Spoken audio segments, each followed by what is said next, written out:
बीवी और शौहर के दरमियान लड़ाई कहाँ से शुरू होती है? एक अजीब सवाल है और इसका आसान जवाब है। और हमेशा ख़वातीन ही झगड़े का आगाज़ करती है, लेकिन कहाँ से करती हैं और कैसे करती हैं, और फिर उसका जो है ना सलूशन किया है कि उस झगड़े को ख़त्म कैसे किया जा सकता है। तो आज मैं आपको ये बताऊंगा। तो आज का बयान बहुत इंटरेस्टिंग है, आप इसको गौर और ध्यान से सुन लें।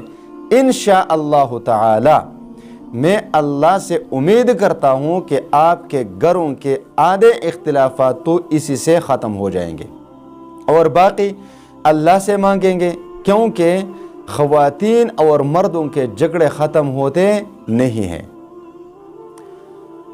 तो बात यह है, मिसाल के तौर पर एक मिसाल बताऊंगा कि मर्द अपने घर में कदम रखता है तो कदम के नीचे कोई चीज़ आ जाता है जिससे पैर फिसल जाती हैं, या चलते हुए खिड़की से वो टकरा जाता है, या दरवाजे से टकरा जाता है, या किसी और चीज़ से टकरा जाता है। तो मर्द क्या करता है?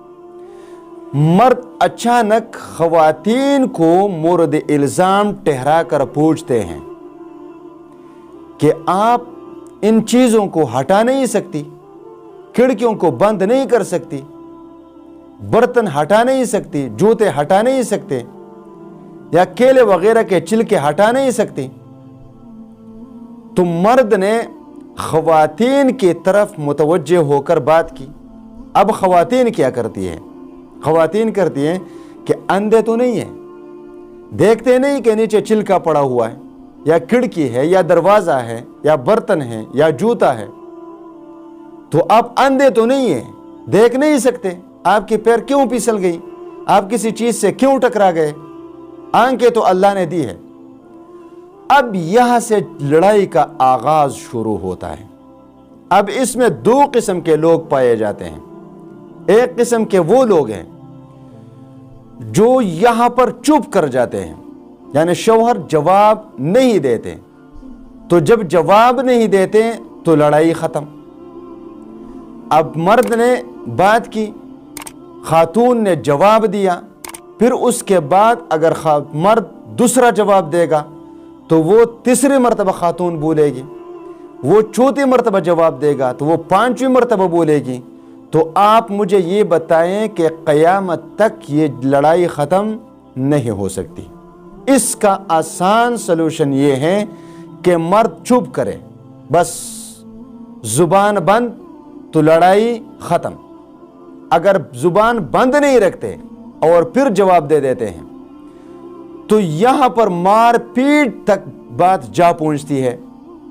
शौहर फिर अपनी बीवी को थप्पड़ मारे या कोई भी सज़ा उसको दे, फिर उसके बाद ये लड़ाई घरों से निकलकर ससुराल तक पहुंच जाती है। जब ये लड़ाई ससुराल तक पहुंच गई तो फिर साले, सालिया, ससुर और इसी तरह सारे लोग आ जाएंगे और मर्द को क्या कहेंगे? यार अंधे हो, अब तो अंधे भी बन गए और गूंगा भी बन गए और जो है ना वो खाना भी बन गए, कि आपके हाथ जो है ना वो मफलूज हो गए, पैर काम नहीं करते, आप में ये नुक्से, ये क्या बात थी कि तुमने इससे लड़ाई शुरू की, इससे लड़ाई क्यों शुरू कर दी? तो सारा का सारा मलबा शौहर पर डाल दिया जाएगा। फिर वो झगड़ा अगर कोई जो है ना वो मुस्लिह शख्स सामने आ चुका तो ठीक है, नहीं आया तो ये मुकदमा अदालत तक जाएगा। जब अदालत तक ये मुकदमा गया तो मर्द और शौहर के दरमियान जुदाई आ गई। फिर औलाद भी तबाह, मर्द भी तबाह, ख़वातीन भी तबाह, क्योंकि जब दूसरे रिश्ते के लिए ये शख्स किसी के पास पैगाम भेजेंगे तो वो कहेंगे यार ये शख्स ठीक नहीं लग रहा, क्योंकि इसने पहले बीवी को तलाक क्यों दिया, अगर ये ठीक है तो उसको तलाक क्यों दिया। फिर अगर आप कोशिश करेंगे कि उस औरत के लिए कोई रिश्ता ढूंढे तो लोग रिश्ता मांगने के लिए नहीं आएंगे, वो कहेंगे कि यार اس عورت کو پہلے شوہر نے طلاق کیوں دی، ضرور اس میں کوئی خامی ہوگی، اسی وجہ سے تو اس کو طلاق ملی ہے۔ تو دونوں برباد ہو گئے۔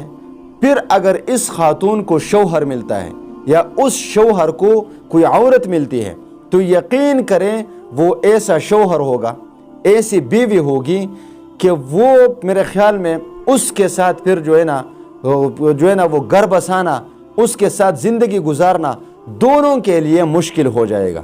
لہٰذا اگر آپ اپنے گھروں سے لڑائی جھگڑا ختم کرنا چاہتے ہو تو اگر بیوی کوئی بات کریں تو شوہر کو چاہیے کہ وہ چپ کرے۔